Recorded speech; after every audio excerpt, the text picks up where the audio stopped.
very much. So first of all, I would like to thank the organizers for giving me the opportunity to give a lecture here. I mean, this is a fantastic place and the organization is perfect. And I really would like to thank all of you for being here instead of being in the sea right now. So I will tell you about advanced scanning for microscopy, and I would like to start by thanking the people who've been helping me also put this lecture together. So I'm working in the group of Jean-Marc Friscode, and we are always working in close collaboration with Patricia Baruch at the University of Geneva. And in the group of Patricia Baruch, Yaroslav Yaponenko is really an expert in scanning probe microscopy. So we discussed a lot about it, and they were very nice enough to also share some of their slides. So just to make everything clear, when we talk about,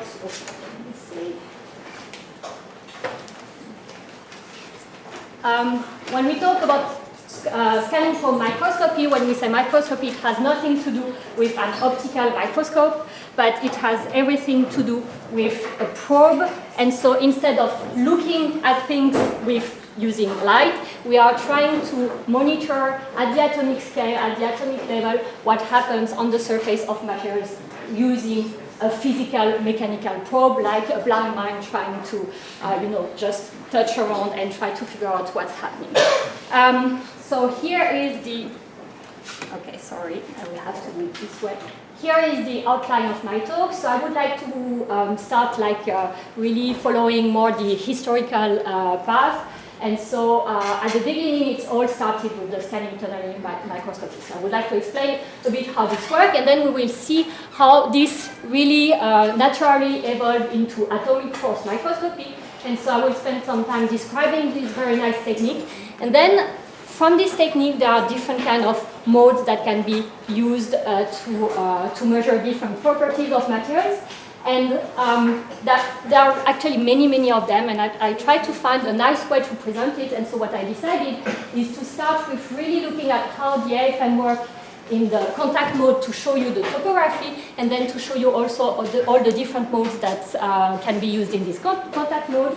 And then we focus on the non-contact mode that can also allow you to measure the topography, but that can also be used to measure different interactions and different forces.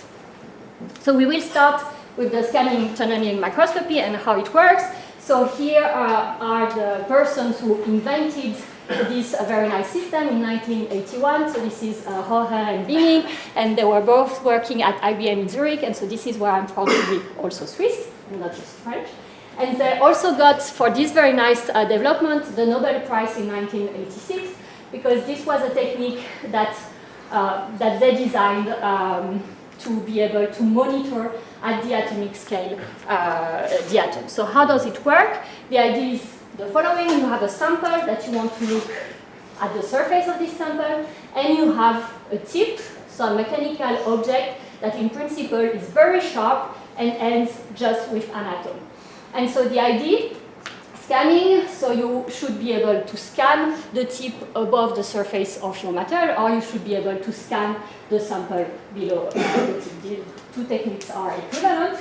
And what do you measure to be able to see what happens at the surface? This is based on tunneling currents. So we go back to a bit of quantum mechanics, quantum tunneling. So just very basic, if you go back to our very well beloved book of Griffiths on introduction of quantum mechanics. So it's well known that in the classical model, if you have an energy barrier, and if you are a particle or an ion that has an energy level that is below this barrier, you cannot cross it. But if you are living in the quantum world, there is a non-zero probability that you will be able to cross this barrier and be able to have some nice dinner. So in terms of the particle, so you have this incoming particle wave function, and so you have this energy barrier, and so what happens is that you have a non-zero here, a particle wave function that can pass through the barrier. So the energy is not reduced, it's only the probability of having this function that is reduced. So now what happens if you take two metals here and you put them in close contact but with some insulating layers. So the insulating layer will be your barrier, and now you have two different energy levels, and so you have your particle here. In the other metal, the energy level is lower, so the particle wants to go to the lower energy state, but the barrier is here, and so from the quantum mechanics, you know that you will get some small current that can flow through this insulating gap. And so this current can be expressed as this, and so the only thing that I want you to remember for the moment is that this current will scale exponentially as a function of, so here you have the difference of the two work functions, so the larger the difference in the work function, the larger the current, because then the particle will get more energy. But also it scales exponentially with the distance. And so that means that this is a technique, if you can measure the tunneling current between your surface and the last atom at the apex of your tip, this current will depend exponentially on the distance. So it's very sensitive to the distance between the tip and your surface. So you can measure the tunneling current, but as I said, it's a scanning tunneling microscope, so you also have to be able to move the tip above the surface of your sample or to move your sample below the tip. And this is based on piezoelectric actuators. So the idea of a piezoelectric actuator is very simple. It's based on the piezoelectric effect or the converse piezoelectric effect. If you have a piezoelectric material with a polarization oriented in one direction, when you apply a voltage, what will happen is that the material will either expand or contract. And so now the idea is to build a scanner by using piezoelectric actuators. And so the geometry of the column that will be used to scan will have to allow you to change the Z direction, so you have to be able to approach the tip toward your sample, and you have to be able also to scan in X and Y direction. So to be able to do that in a very simple column, the geometry is like this, so you have a tube like that. But if you look inside your tube, what you have is that you have part of the column that is built with a piezoelectric material and metallic electrodes that will be the one that will, depending on the voltage, elongate or contract. And then you have another part of the column where you have this different geometry like that, where you see that this is cut here and here. And so it means that now you can apply a voltage in the X direction or in the Y direction, and depending on the voltage, what you will have is that you will have a response like that, and your column will be doing something like that. So now you have a scanner, you are able to move in the Z direction, in the X and Y direction. The only thing is that you have to remember that this is not completely linear, so you have to take into account the scanner non-linearities that can be corrected. And of course, piezoelectric effect is also subject to temperature, so you may have some thermal drift or other sources of image distortions. And this is quite important when you want to work at the atomic level. So the STM, if we go back, so you have this piezoelectric tube with the electrodes allowing you to scan. You have the tip and your sample, and you are now measuring the tunneling current. And so there are two different ways of getting an image. Either you just approach your tip until you get tunneling current, until you are close enough to your surface and you get the tunneling current, and then you just move your tip in the X or Y direction, and you monitor the change in the tunneling current that will give you the distance between your tip and your surface, and this will give you the topography. But you can see that the problem that you have is that if you have some steps, and now you always keep the tip at the same height, you might either lose your signal because at some point your surface might be too far from the tip, or you might kill your tip because at some point you have a bump and your tip is just crashing on top of your surface. So the other mode is to use the constant current mode. So the idea is that now you've approached your tip to your sample, you found a current, and you lock in to the value of this current. This means that you tell your system that when you start to scan, it has to always adjust the Z position so that the current that you measure is always the same. And this is done, using some electronics and doing some what we call a feedback loop. So you measure the current and you adjust the Z and you record. So from this system, what I want you to remember is that the scanning tunneling microscope is based on measuring the tunneling current. You need to have these piezoelectric tubes to be able to scan. And in terms of electronics, you need to have a very well-developed feedback loop. In the labs, how does it look? Well, now STM microscopes are available, so you can buy them. Some people are also building their own systems. It's very well known, and so here are just two pictures showing you that you have from a very simple tabletop STM to much more complex STM that is allowing you to do measurements also at low temperature, ultra vacuum, and yeah, just two different setups to show you a bit how it looks like, and a few images that have been obtained by STM, just a few examples. So here you see the surface, silicium surface with a 7x7 reconstruction, retail surface, other self-assembly of rubrine on gold surface, platinum or graphene. And so, okay, you see that this technique works very well to show you the atoms. Yes? Sorry, I had one quick question about the constant current measurement. I'm sorry, I'm not too familiar with SPM.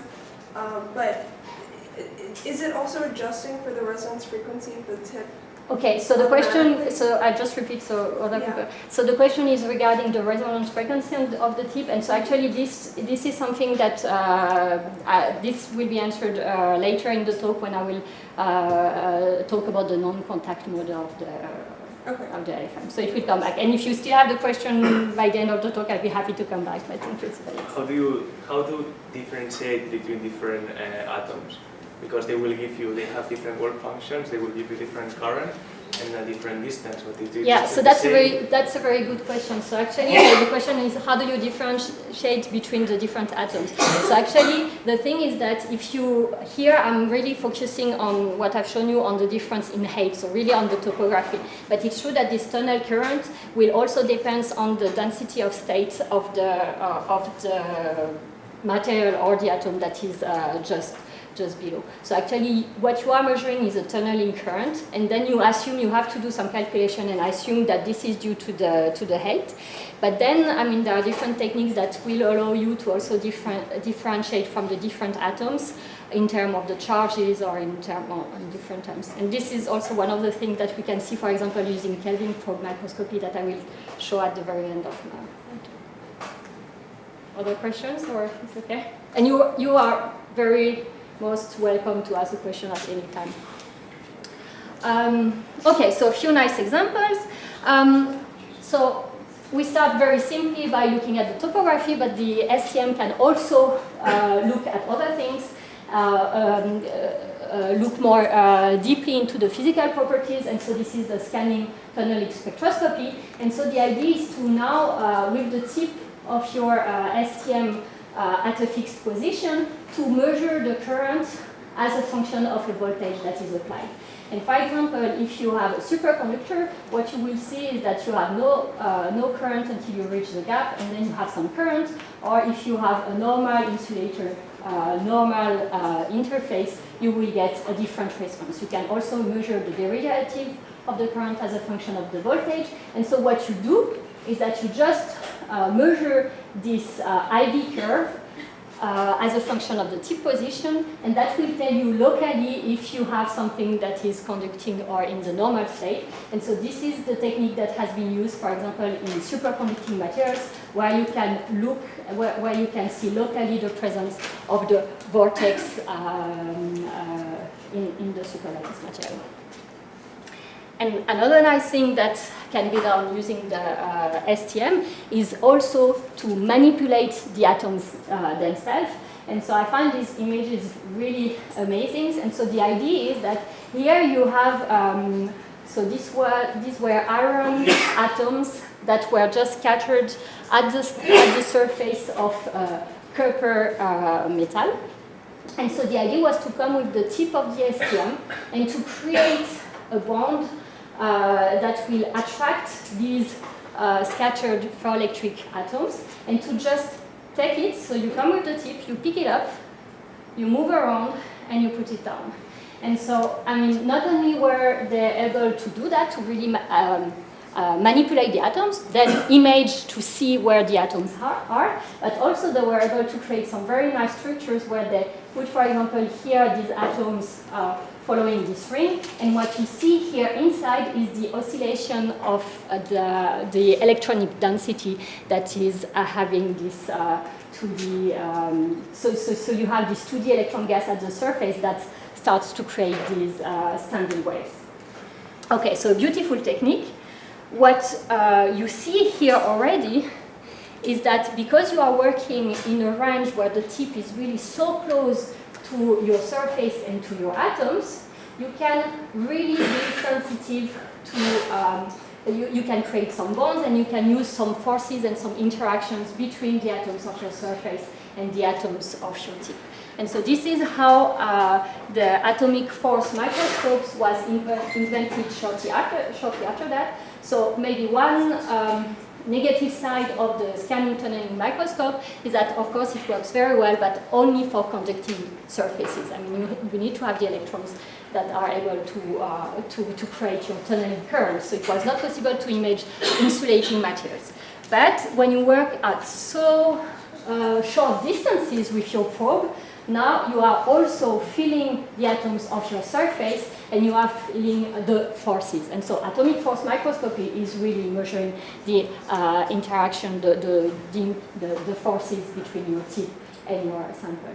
So this is just showing you what happens as, well, the forces that you can probe as a function of the distance between your tip and the sample. So if you are very, very close to the surface, you will have the high repulsive short-range Coulomb interaction, so just the electron charge that repel each other. But then you also have to take into account the attractive forces, so the van der Waals interactions, and so the resulting force curve that you have as a function of the distance will look like this. And so the whole point is that now with a tip, so this is a nice model of the tip, the idea is that you can now come very close to the surface, and because you have some forces that will interact between the tip and your surface, you will be able to measure these forces by measuring the displacement of this object, of this cantilever. So that's the whole idea of the AFM setup. Just to show you some pictures that were taken from the Triscon and Parouche labs, showing you different kind of AFM. So as you've seen, there are different kind of STM. It's also true for AFM. You can have a very nice but complicated system like this Omicron that allows you to work on variable temperatures and under low pressure, but you also have these very nice systems also that are much smaller and much quicker to operate, that work at room temperature. And you just see different models, and here what you can see also is the more bit complex electronics, and a few of these people you might maybe recognize. Okay, so how is it working? Again, it's very similar to the scanning tunneling microscope. The only thing that is different is that instead of measuring the tunneling current, you need now to be able to monitor the change in your the deflection in your cantilever as a function of the forces that interact between your tip and your sample. So what you see here is this piezoelectric scanner. As I said before, so on the STM image, we were seeing that the scanner was holding the tip. So the tip was moving with respect to the sample. Here on this image, you have the piezoelectric scanner that is moving below the sample, but I mean, it's absolutely equivalent. So it really depends on the geometry of your RFM. And so what you see now is that you need to have your sample, you have the cantilever with the tip below, and you need to have a technique to measure these forces. And again, you will have to use the feedback loop, like we discussed before, and some data processing and display.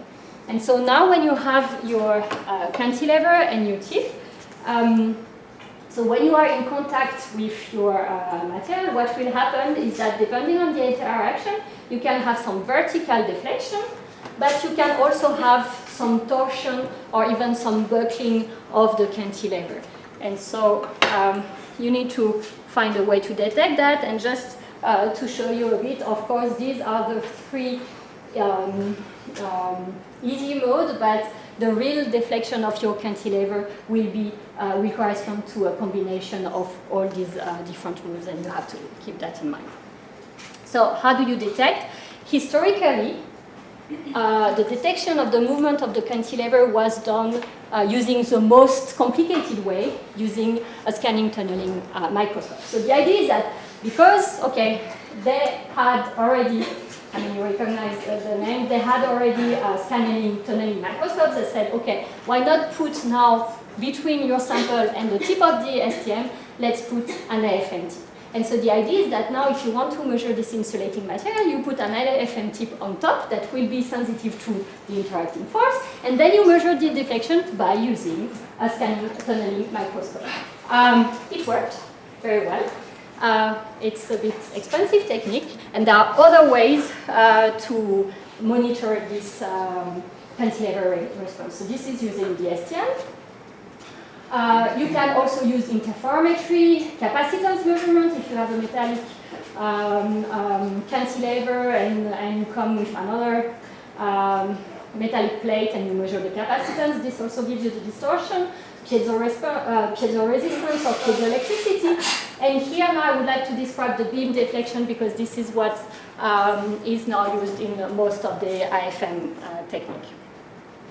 So the idea is the following. You recognize our cantilevers here with the different, the three main motions that they can show.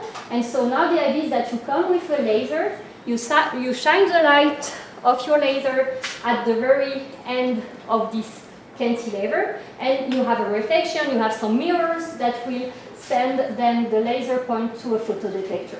The photodetector is just a small material that is divided into these 4 parts, and it will detect the intensity of the laser that is touching the photodetector. Very simple. Now, if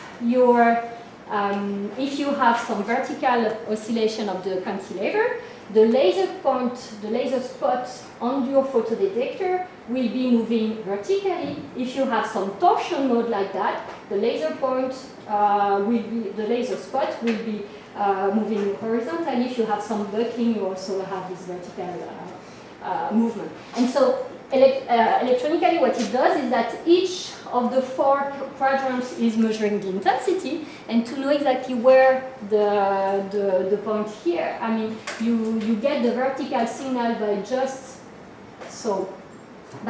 adding the intensity here and subtracting from here, and you get the horizontal signal by adding the value here and here and subtracting the difference. So it's very simple.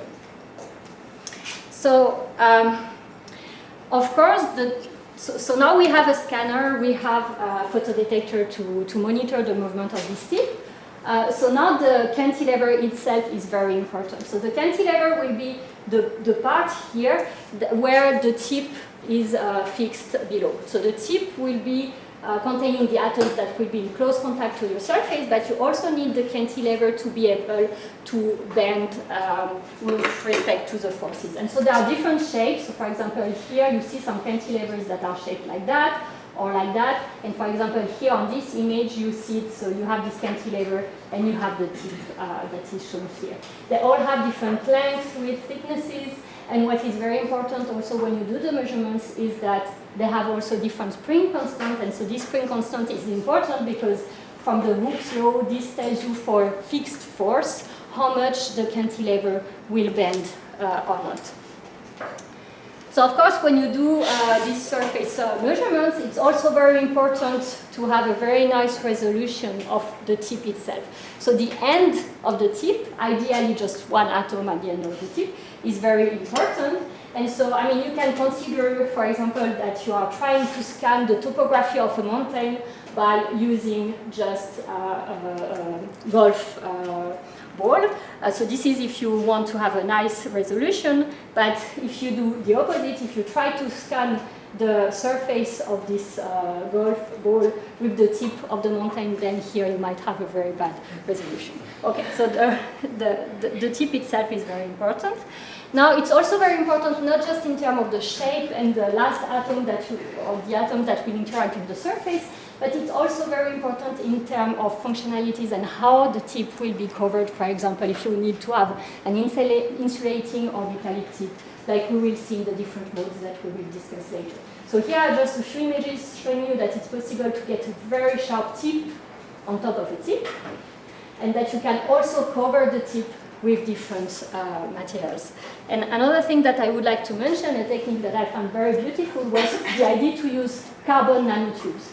So carbon nanotubes are intrinsically very sharp, and you can imagine that even if you break the end of a carbon nanotube, you still get the same resolution because the diameter of your tube is constant. While if you have something, a big tip that is very sharp, when you start to scan, you might use it after a while and then it getting broader and broader. So using carbon nanotube is very nice, and here you see, for example, how a forest of carbon nanotubes has been deposited at the surface of the tip.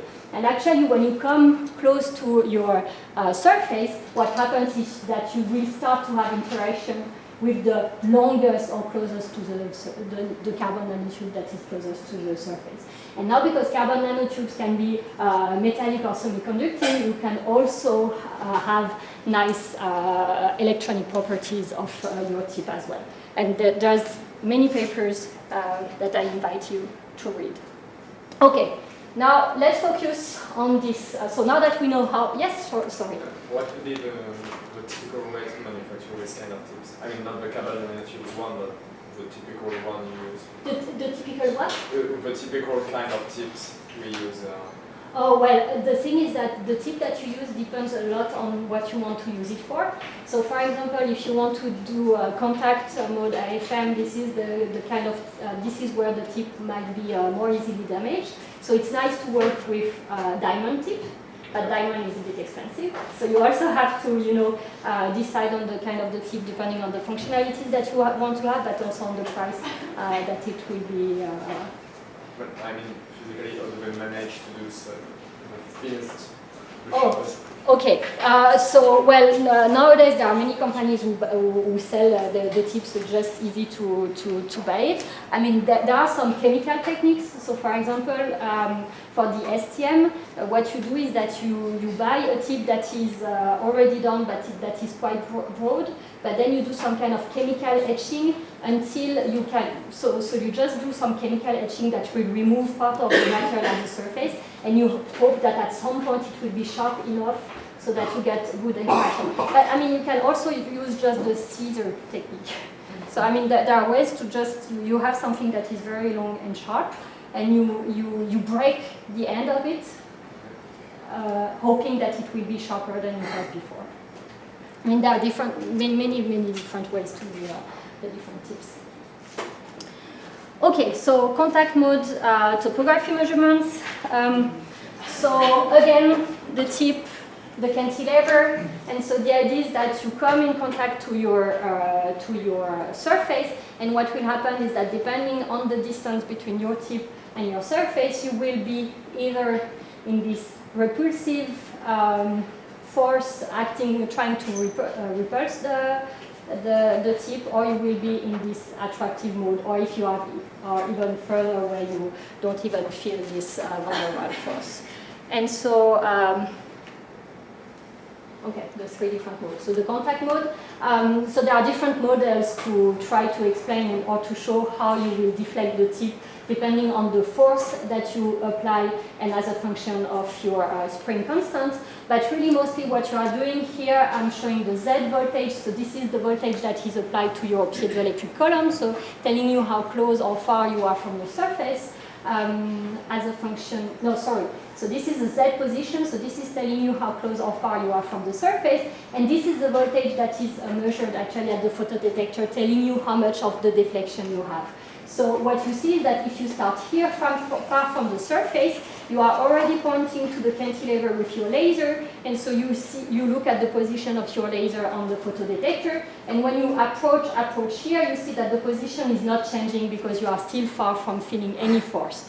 And then suddenly what will happen is that here something happens, and now when you get closer and closer to the surface, now the deflection increases.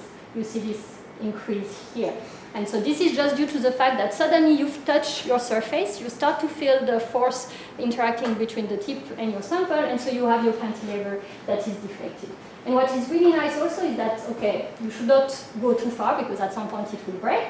Then you can go back, so you move your cantilever up, but what will happen is that, okay, it's still in contact, so the deflection will be linear as a function of the position because it's still in contact, but you reduce it and reduce it.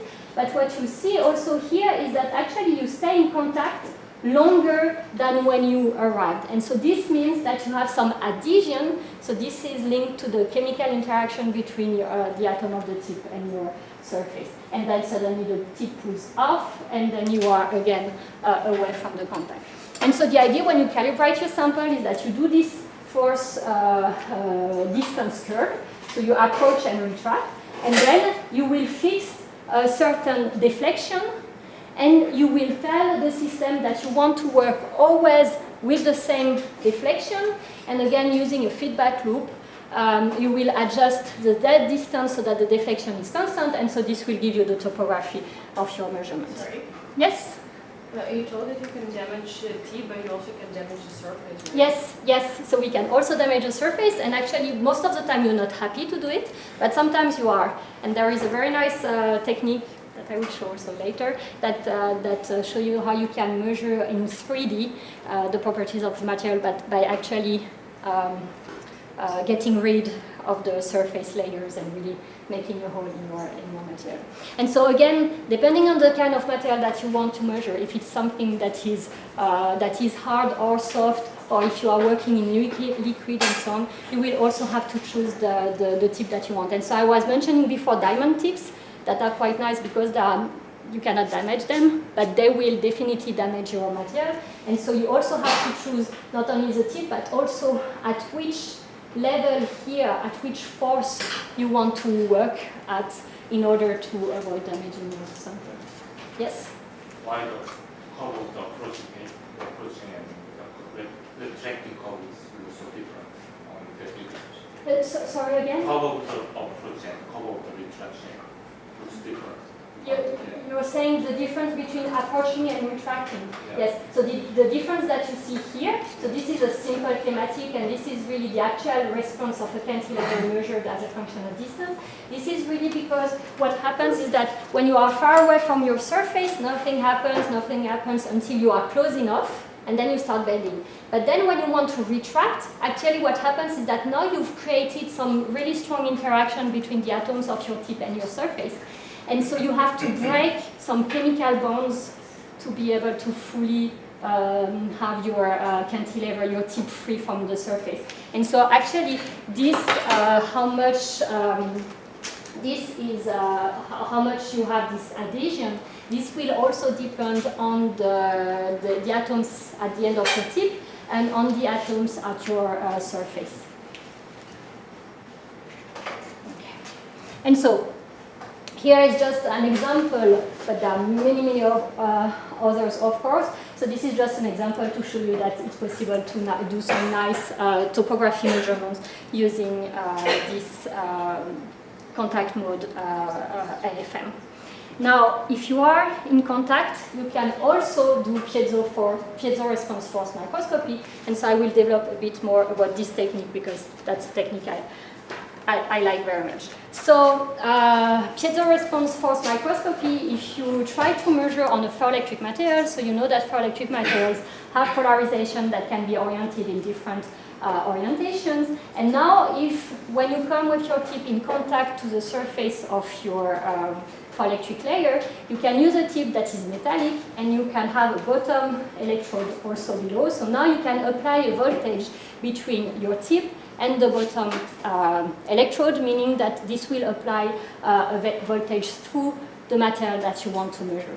And the ferroelectric material is also piezoelectric, and so depending on the orientation of the polarization below the tip, the material will either expand or contract.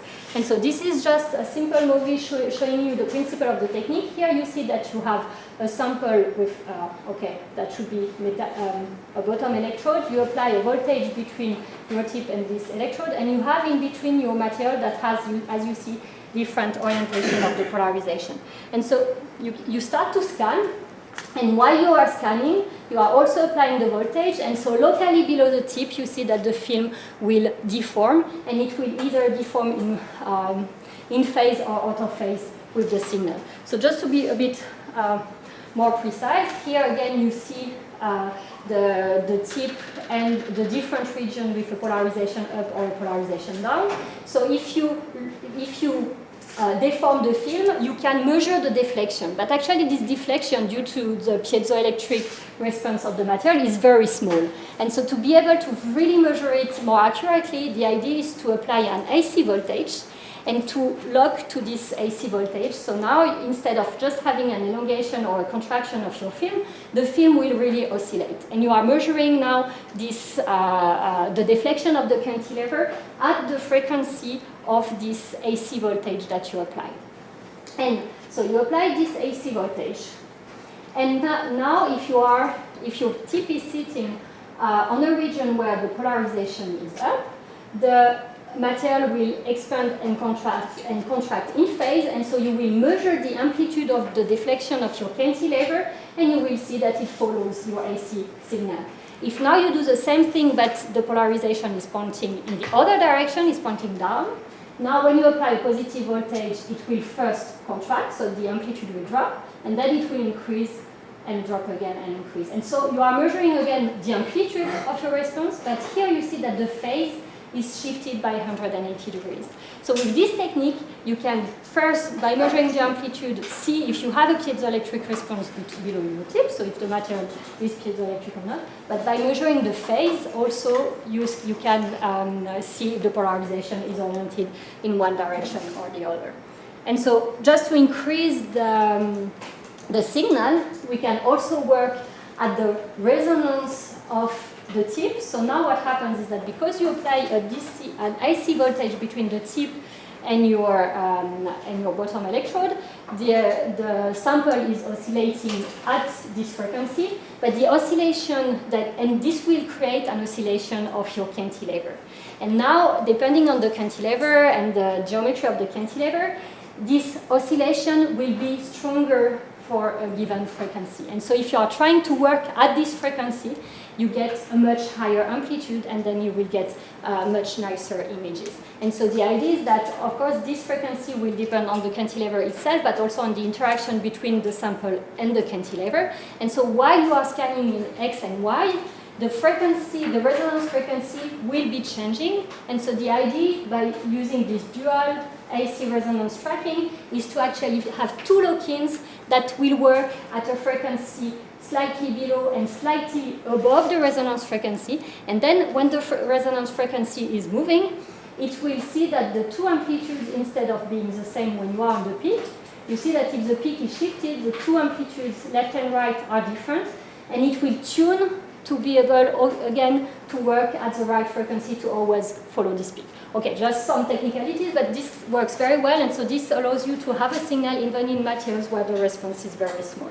So here is an example that we've had in our lab. So that was done using the Cypher AFM at room temperature, and so the idea was to work with PTO, so lead titanate ferroelectric thin film of 50 nanometer, putting some strontium titanate spacer layers and an electrode here. And when you apply this technique of applying an AC voltage, and you scan and you look locally at the response, you see here the phase with the 180-degree phase shift. So the black background is a polarization pointing up, and you see some regions, some nanoregions that are with the polarization pointing down, so you can monitor the domains. Yes?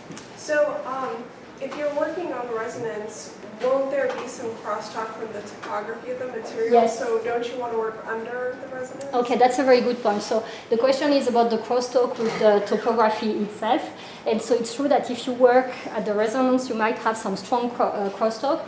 But so for example, in this case, we are working with materials that are really atomically smooth. So then it's not a problem. But it's true if you start to work with materials that have a large surface roughness or that might have something bad at the surface, it might be a problem. So you can also work at a fixed frequency that is much lower than the resonance frequency. In some cases, it might be good, actually. So for the DART technique, can you program it for the low resonance so it can kind of track that below resonance frequency if you do have an atomically rough material? So actually with the DART technique, what you do is that you first measure where is your frequency, your resonance peak, and then you select what is the frequency that you want to start working below and above. And actually when you do the measurement, you track, you get the phase response at both frequencies. So you always have two images, and there is always one that is a bit better than the other. You can also choose the distance between the two frequencies that you choose. So you can be further away from the resonance or closer. And actually, depending on the tip or the material that you are using, you can have very sharp peaks, but you can have also border peaks. So there is a part where it's the user who has to first calibrate everything and choose. And then once you have chosen the two frequencies that you want to work with, you just let the program run, and it will always manage to be so that the amplitude of the two signals is the same, so that it really tracks it well. And sometimes it might happen that you are too narrow for the size of the peak or too far away, and sometimes it just loses it and you can lose the signal. So there is a part of the user first having to calibrate, and then it's really the electronics that is doing all the work. Thank you. Okay. Okay, and so maybe what you can notice also, so here I'm showing the amplitude, but also the phase of the image, but also the amplitude. And what is very nice, if you look at the different domains that you see here, in the amplitude, for example, if you look at this domain here, with a 180-degree phase shift of the polarization, here you find the same domain, and at the domain wall, you see that the amplitude drops to 0. So with the amplitude, so this is the amplitude of the response, at the domain wall, the amplitude is 0 because the tip is just sitting at a position where one side of the material is expanding while the other one is contracting and so on. Yes? How much is the resonance that you're talking about dependent on sample properties? Will you make a general? In terms of number, you mean the frequency or the amplitude of the resonance? I don't have the numbers in mind. Yeah, I have to check that. It depends. Well, it depends a lot on the material. But what I mean is, can you perform a calibration with the double frequency on a, let's say, normal sample, and then use this calibration to measure everything else, or I need to change material properties? You have to change every time. So actually, I mean, the tip itself has a resonance frequency, so you can look at it when you are not in contact. But if you put it in contact and you are following the resonance frequency of the response to this field, it will be completely different. And every time it will depend on the material, but also again locally, so when you scan, if you have some particle or something on your surface that will change the interaction between your tip and your sample, it will also shift the frequency. But of course, for a given tip, you know more or less how close you are, so when you do this scan, you know in which frequency range you are looking. Yes? Could you have more than one resonance frequency? Absolutely. And then could you work in any resonance frequency? No. So the question is, can we have more than one resonance frequency? And definitely yes. Can we work with all of them? No, because the amplitude will be completely different. And I think I have somewhere some image where you see the different peaks. You can have many peaks. While some of the peaks will be, I mean, some of the resonance frequency will come from different interactions, so also depending on the kind of interaction that you want to look at, you know that you have to focus on one of the resonance frequency or the other, but also the amplitude will change. So, you might have missed it, but did you have a complaint on this lead titanate, or was it just the lead titanate? Okay, so this is lead titanate, and it's a strontium titanate insulating layer. So here it's really the tip of the FM that is used as the top conducting electrode, and the voltage is applied between this and the bottom electrode. That was your question? Yeah, what's the reason for this? The reason for the strong titanate layer will be made clearly on Friday for the next lecture. Okay, so this is for the images. What we can do also, I mean, like in the scanning tunneling spectroscopy measurements, where you sit with your tip at a fixed position and you try to measure the properties of your material at this position, you can also do what we call switching spectroscopy measurements. And so the idea is that now you don't move the tip, so you are at a fixed position. You apply this AC voltage that tells you if the polarization is pointing up or down. But now you can also apply a DC voltage. And now, because it's a ferroelectric material, at some point, if you apply a voltage that is large enough, you will be able to switch the polarization. And so the idea is that you monitor the phase of your signal as a function of the DC voltage that you are applying. And what you see is that, okay, you start with a negative phase, and what will happen is that you apply a voltage that is increasing until you switch the phase. So that means that you have switched the polarization. And you can do the opposite also, and you can switch down again. So you get this well-known hysteresis loop, showing you that the material is ferroelectric with two stable polarization. And what is nice also is that then you can also see what is the voltage that is needed to be able to switch in one direction or the other. So here you see that it's completely asymmetric, that it's completely shifted. And you see in the amplitude that every time that you switch, you have this drop in the amplitude. And then you can do, okay, so you can switch, but it's still a scanning technique, so you can do this as a function of the position, and you can do a map of the built-in voltage or the voltage that how much the loop is shifted as a function of the position of your film to see if it's homogeneous or not. So, as I said, we can switch the polarization. We can switch the polarization very locally because we have this local probe, so the tip of the AFM is very narrow. And so now, by applying this DC voltage, you can, for example, while you are scanning, switching the polarization below the tip or writing some dots. So here is a beautiful image showing you the dots of opposite polarization. So if you look at the topography, you see that the surface is atomically smooth. There is nothing changing at the surface level or at the atomic scale. But inside your material, all the unit cells have switched their polarization. And then again, using the PFM technique, you can monitor the orientation of the polarization. So this looks very much like data storage. And there has been many nice works also trying to look at what is the highest density that we could have for data storage. And here I'm just showing you this beautiful picture because this is more like a piece of art. But I mean, they were able to, I don't know if you can see it from the room, but this is a face of a person, and just by making crosses and dots like that, by changing the orientation of the polarization. Okay, so this is for the PFM technique. Still in the contact mode, what is possible also is to do some conductive atomic force microscopy, so CIFM. So the idea is very simple. Here I'm showing you the first work that was done in 1993. So this is where this technique was demonstrated for the first time.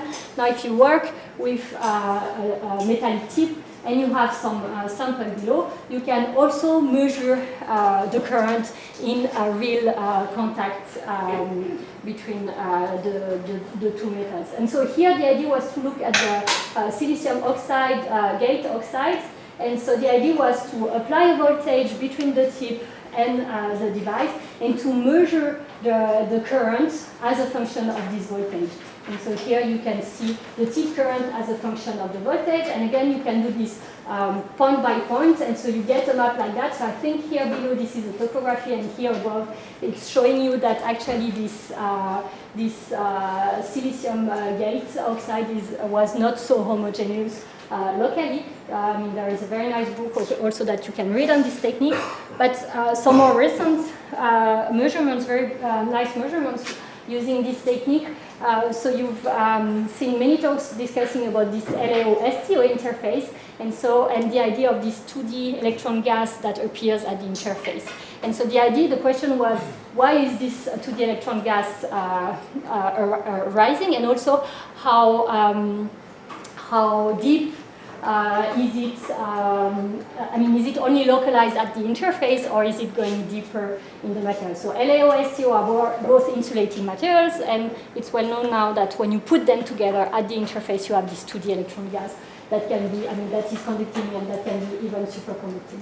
And so the idea here of this technique was to take this LAO-STO interface and to cut it and paste it together and be able, using the CIFM, so scanning on the side of this LAO-STO structure and trying to monitor the conduction or the current response as a function of the voltage. So here this is a topography measurement, and here this is a scan showing you the resistance as a function of the position on the side here, and this is a higher resolution scan. And what is beautiful here, if you look at the cut here, you see that you have no resistance, that you have high resistance, and you have a drop of the resistance clearly at the interface between the LAO and ST, and that it's only 7 nanometer wide, and that is actually the limit of the resolution of the tip, so it can be even thinner than that, but yeah, it's limited by the resolution of the tip. This technique has been used also in for electric materials. So for example, if you look at the bismuth ferrite, so you know that you have these 4 polarization states pointing upwards and 4 different polarization states pointing downwards. Now in thin films, you also know that we have domains with the polarization oriented in different directions. And so the idea was to look at the domain walls themselves and to see if the domain walls are conducting or not. And so BFO itself is not conducting. The idea was to use this, the PFM technique to actually write a wall here, or to switch the polarization from one of the 4 orientation pointing down to one of the 4 orientation pointing up. And then to monitor with the CAFM if there is some current happening at the domain walls or not. And actually what is seen, so from the vertical PFM or the lateral PFM response, so you can get the orientation of the different polarization. Now because they are pointing along the 1, 1, 1 direction, if you have 2 domain walls next to each other, you can see that, for example, if you take P1 plus and P1 minus, this will be 180-degree domain walls. But if you take this one and that one here, you will get 109-degree domain wall, or if you take the 2 here that are the closest, that will be a 71-degree domain walls. So you see that because of the orientation of the polarization on these materials, you have different kinds of different possibilities for the domain wall, so the region that is separating the different domains. And with this conductive AFM technique, it was shown that 2 of the 3 different possible domain walls are actually conducting. And I think this is really nice as well.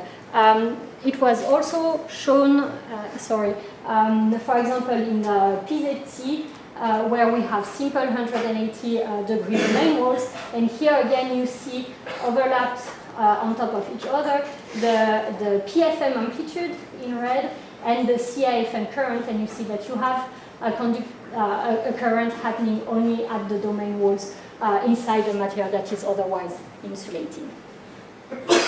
Okay, still 2 modes to go for the contact mode. So I would like to mention the friction mode.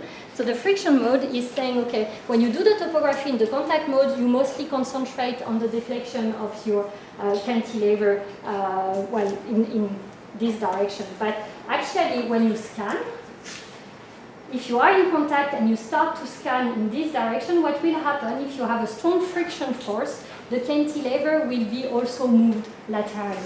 And so by monitoring the torsion of your cantilever, you can also know if you have a strong friction force, so a strong interaction between the atoms of the surface and your tip or not. And so here is a nice image also showing you that if you look at the topography, you have a monolayer of graphene on silicium oxide substrate, but if you look at the friction, I mean, you can see that there are some changes locally of the friction itself, and actually it was shown that you have some strap orientations within the monolayer, so you have some domains with the strap orientation that is different, and this strap orientation changes the friction of the material. And now coming to the tomographic atomic force microscopy. So if, again, you are in contact and you have a strong friction, I mean, you can increase this friction even more to the point that you are really removing the layer by layer the material that you are doing. And so this was used, this technique was used, for example, again in VFO. So the idea by looking, by doing some PFM is that you can see the domain and the domain walls at the surface of your material. But now while you are scanning, so here this is the SEM image after the sample had been scanned, you can see that there is a hole exactly where the tip has been scanning. And actually what they did is that they tuned, I mean, the force that they applied, so how close they've been working, was chosen in a way that every time they were doing one scan, they were actually removing 1 nanometer, so that's two layers of BFO. And so they do that, they scan in contact while doing these PFM measurements, and then they can reconstruct to have a 3D image of the domains inside the material. So I find this very beautiful as well. Okay, how am I doing this time? You have 30 minutes left. Okay, okay. So now we will start, we will focus now on the non-contact mode AFM. And in this mode, of course, you can also do some topography measurements, but many, many more measurements. And so, I mean, we know that the cantilever can be distorted in many, many ways.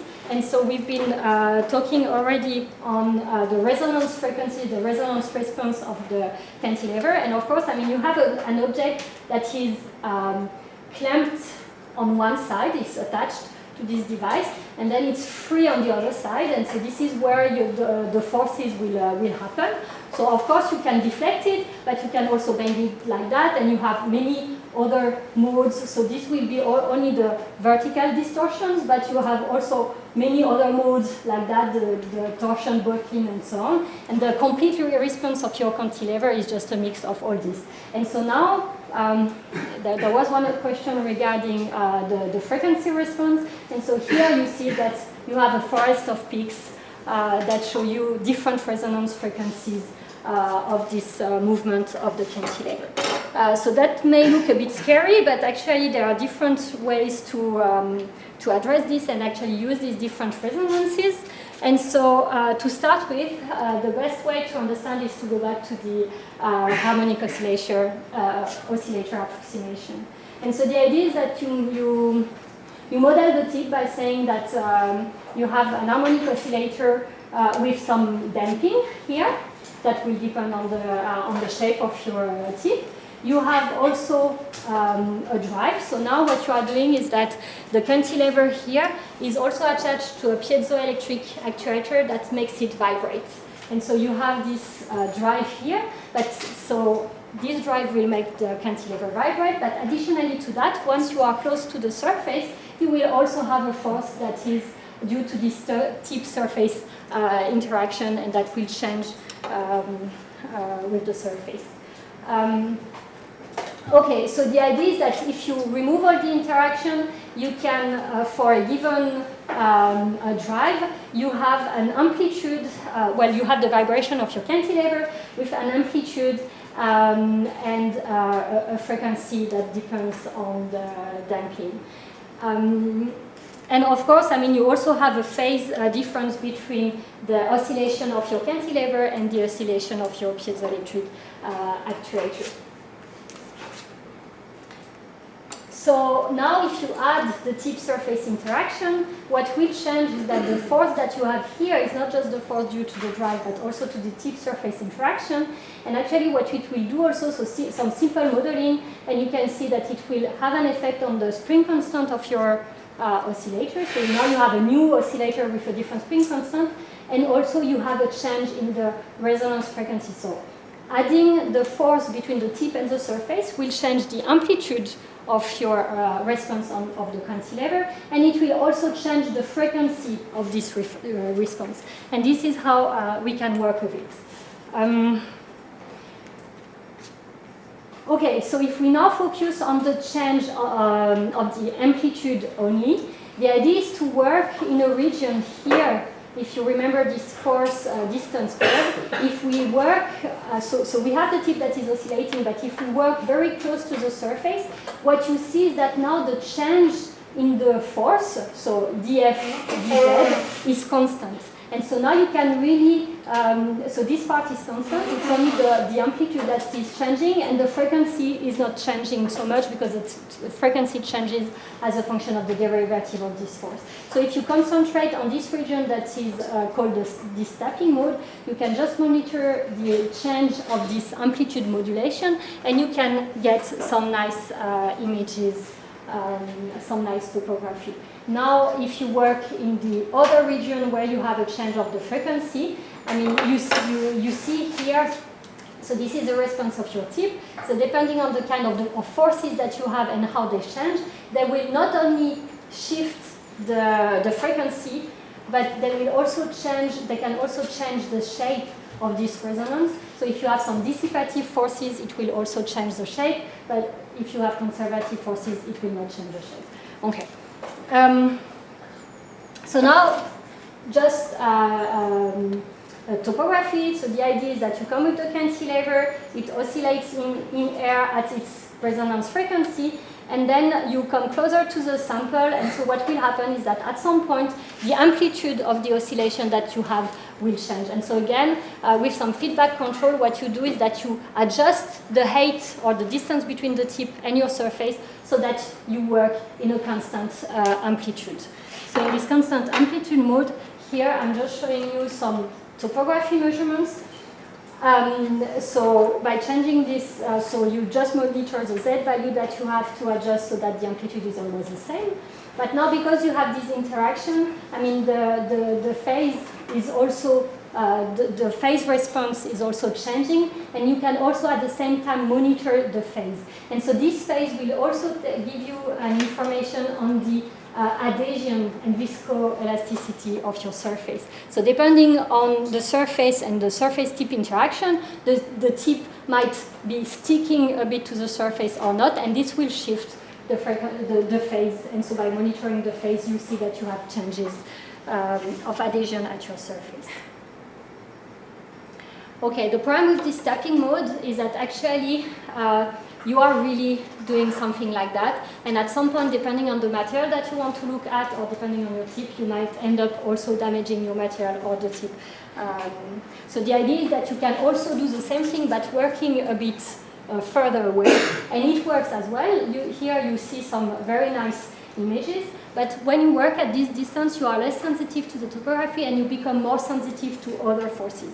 And actually, this can be quite useful depending on what you want to look at. So again, just to remember, the amplitude response will shift in frequency when you have a change of the force between the tip and the sample. And the forces actually that can happen between the tip and the sample can be many different, can come from different origins. For example, you can have the magnetic response, you can have the electrostatic response, or the van der Waals. And so here, I'm going a bit quickly, but okay, we will have a look at the magnetic response and electrostatic response. There are other forces that are important as well. For example, if you are working in liquids, or even if you are working in air, you will have some hydrophobic or hydrophilic forces, because you can also have some humidity that will create a water meniscus around your tip and so on. So that will also create some different forces. And so you have to be aware of all the forces that are happening at this level to be able to really understand what you are measuring. So now we are just focusing on the magnetic force microscopy. And so the idea is very simple. So now you have a tip, again, functionalized tip that has a magnetic, that will have a magnetic moment. So this is something that you can control. I mean, you can have a magnetic material, and with your tip, and you approach, before starting your measurements, you approach the tip to a permanent magnet, and then you know the orientation of your magnetic moment of the tip. And then you can come close to a magnetic sample, and you have an interaction coming from the magnetic field created by the sample and the one of your tip. So again, you are scanning like that. You will have some changes in the forces, and you can monitor here the change in the frequency that will give you a contrast, and it will tell you if the magnetization of your sample is pointing in one direction or the other. So that's a very nice example. To be a bit more precise, so the idea of this technique also, as I said, you can do this oscillation at different distances between the tip and the surface.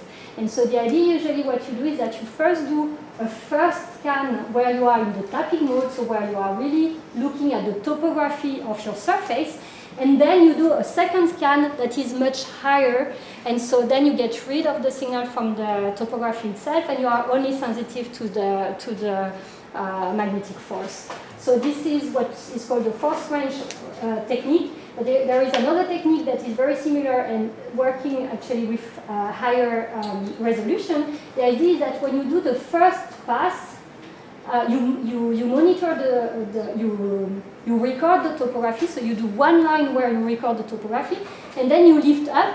But when you scan again above the same line, you scan following the profile. So you directly subtract the effect of the topography, and you only have the response of the magnetization. So this is called the two-pass technique, or the lift mode. And here I would like to mention also a much better way to monitor the magnetic signal of the material, and this is using the single nitrogen vacancy defect fixed at the tip of a scanning probe. So the idea here is that you have just one single defect with a fixed spin that you know, and then you use this diamond tip of this probe. You come very close to the surface, so this is bismuth ferrite. And then, okay, the technique is not purely a scanning probe microscopy, in the sense that then you use a microscope objective to also excite and collect the spin-dependent photoluminescence. So the measurement itself is really the photoluminescence, but the tip, but you need to use this probe to approach this NV defect.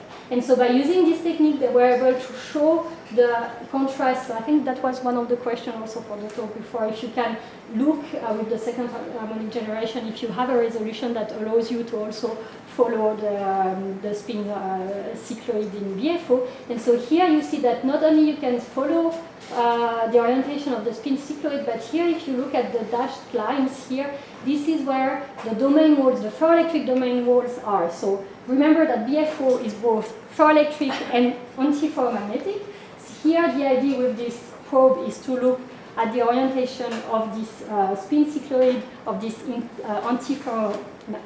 antiferromagnetic material, but it's also related, because it's multiferric, it's also related to the ferroelectricity. And so here what we see is that every time there is a domain wall, a ferroelectric domain wall, actually the orientation of the spin cycloid is changing. So this is also very nice work. Okay, I would like also to mention the scanning capacitance microscopy.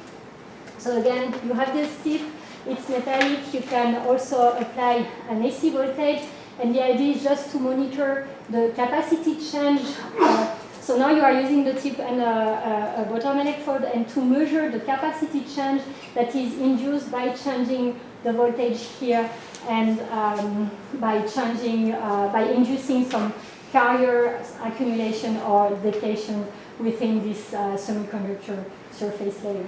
And so what is very nice also, again, with this technique, you can at the same time monitor the topography. So here you have a pattern, some oxide patterning, and at the same time that you are looking at the topography, you measure the capacitance. And so what you see here is that you have a contrast of the capacitance on these lines here, but you also have some additional contrast of the capacitance here that shows you the bright regions that are heavily doped arsenic material.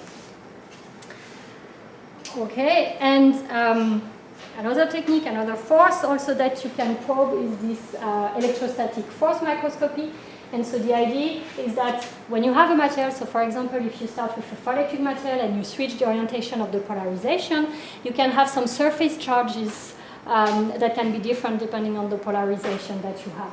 And so the idea is that because you have some surface charges on your material, and you can also have charges at the tip of your, at the end of your tip, you will have some electrostatic forces, and so depending on the sign of the charges at the surface, the interaction will be either attractive or repulsive. And so again, you have the tip that oscillates, and this will induce a shift of the frequency response in one direction or the other, because it's either attracting or repulsing the tip. And so by measuring this frequency shift, you can get a contrast of telling you the sign of the charges that you have here. Okay, so now I would like to discuss the Kelvin probe force microscopy. You see there are many, many techniques. So Kelvin probe force microscopy, the idea is quite old. I mean, it's called after Lord Kelvin, who had this very nice idea and very nice observation that if you take two metals and you put them close together, what will happen is that you have a difference of the potential that is called this contact potential difference, and you can measure a current that will fly from one to the other material. Okay, so the way to see that is that the way to apply it to scanning probe microscopy is, again, you have a sample that is conducting and a tip that is, so you have a sample that is semiconducting, you have a tip that is metallic, and now the two materials will have different work functions. And now when you try to approach them or you try to contact them, you will be able to see the difference in the two work functions of these materials. So either you really make a contact and you measure the current, because if they are in contact, there will be a current until the two levels are the same. But this is just a one-shot measurement. When the levels are the same, you cannot measure anything anymore. Or the idea behind this Kelvin probe force microscopy is to be sensitive to the force that is created by this difference of the contact potential. So the idea is like that. Again, you can consider the tip as, you can consider your system tip and sample as a capacitor, and you can express the energy of this capacitor like that. And so the idea is that now you can apply a DC voltage and an AC voltage at the same time. So now you are not actuating the cantilever itself. So the cantilever is fixed at a certain distance above your surface. But what you do, because it acts as a capacitor, you apply an AC voltage that will change the capacity between the tip and the surface, and so the tip will start to oscillate as a response to that.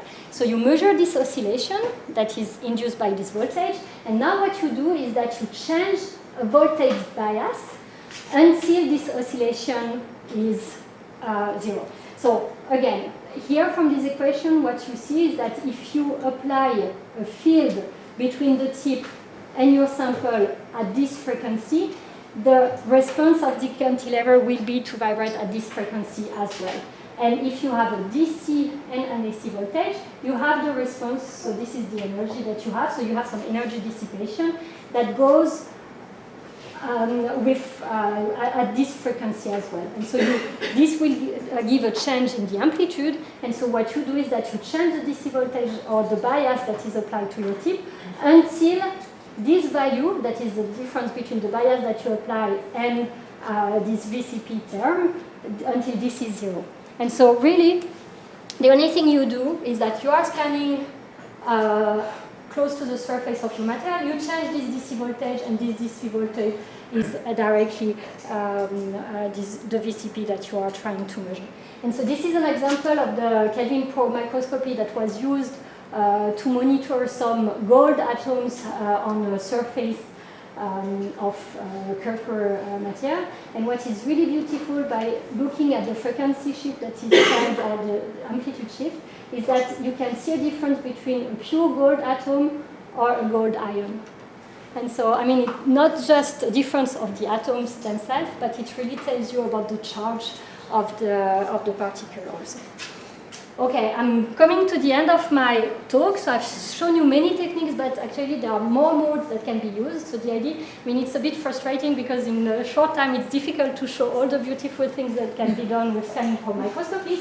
But I hope I've convinced you that it's possible to do many things. And I would like to finish by discussing maybe a few future challenges that you may encounter. And so there has been a talk on Thursday showing the possibility of using 4 probe STM, if I'm right.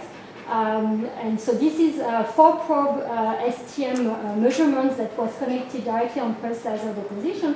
So one of the challenges is, instead of working with just 1 probe, is to combine several probes. So first, to increase the number of measurements that you can do. And I think this is already very nice.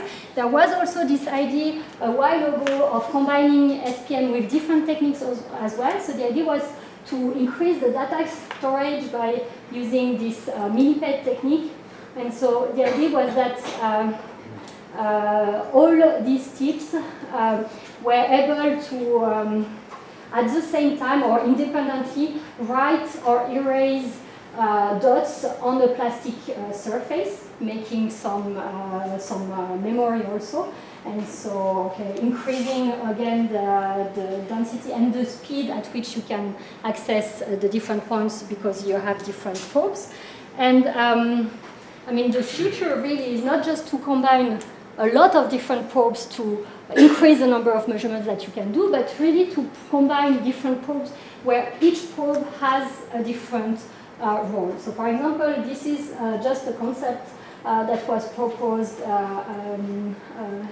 not so long ago, where you see different probes. So where one probe could be used, for example, to actually deposit some material on, here you see some carbon nanotube. Another probe could be used to, for example, heat locally the nanotube. At the same time, you can do some tunneling current measurements or some other measurements. And so I think really the future of the technique will really be to be able to combine different probes where each probe is doing something different, either measuring a different property on the material or also changing the property of the materials, as I've shown you that we can do. But then the other challenge is not just the technique itself, maybe also finding some new modes for the AFM. The big challenge also is how can you get all the information from this technique. So actually, I mean, as you see, we can measure a lot of different things. We can measure the amplitude, we can measure the phase, we can measure the shift in the frequency. We can work in parallel at different resonant frequencies and extract the data and so on. And so I think at some point the limit that is happening is also how much of the information you can really extract. And so the idea is really that now, I mean, when you work with the microscope, you are really generating a very large amount of data in a very short time scale. Then you need to take sometimes hours, weeks, years to really go deep into this data and trying to analyze this data, and maybe at the end up with some paper and knowledge dissemination. And so there is a very big barrier. I mean, the limitation right now is the human being. And I think right now, I mean, more and more we are talking about big data. So we need to develop analyzing tools. We also need to develop computer and storage, because I mean, you are really producing more and more data, and this data increases in size. And I mean, most of the time it's not possible to use desktop computer for all these analyses. So this is one of the big challenges. I'm coming to the conclusion of my talk. So I've discussed about scanning probe microscopy. I hope I've convinced you that it's a very beautiful technique that allows you to study locally the properties of the materials using different modes. There are lots of nice papers, nice reviews also that I encourage you to read. And also, I mean, if you don't like to read but you want to watch a nice presentation, Sergei Kalinin and also Stephen Jesse have been recording a few of the lectures, so they have now a YouTube channel that you can follow, and the lectures on scanning for microscopy and especially piezo response force microscopy and electrochemical strain microscopy are very interesting. So that's the conclusion of my talk now. IFM allows an incredible diversity of physical interaction to be locally probed with nanoscale resolution, but the problem is that, I mean, if you are trying to feel something and you ask a few blind people to feel something and tell you what it is, you will get a lot of different responses. So the thing is that you really need to know what you are searching for and what you are measuring and how you are measuring it to be able to really understand what it is and not fall into any of the many potential artifacts. Thank you for your attention.